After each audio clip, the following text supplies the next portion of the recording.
In what time will the simple interest, কত সময়ে সরল সুদ হবে।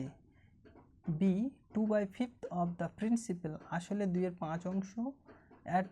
8% পার অ্যানাম, 8% সরল সুদের হারে। তাহলে যেহেতু 2/5 বলেছে আর পার্সেন্ট বলেছে, তাহলে আমরা এই সূত্রটা লিখব,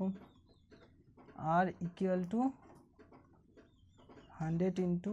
A/B/T, বা আর equal to 8 equal to 100 into 2/5/T, 5 একে 5, 5 20 100, বা 8T ইকুয়াল টু এই T আর 8 গুণ হয়ে গেল, T ইকুয়াল টু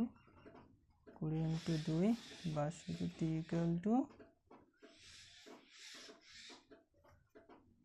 20 ইন্টু 2/8, 2 একে 2, 4 2 8, 4 একে 4, 4 5 20,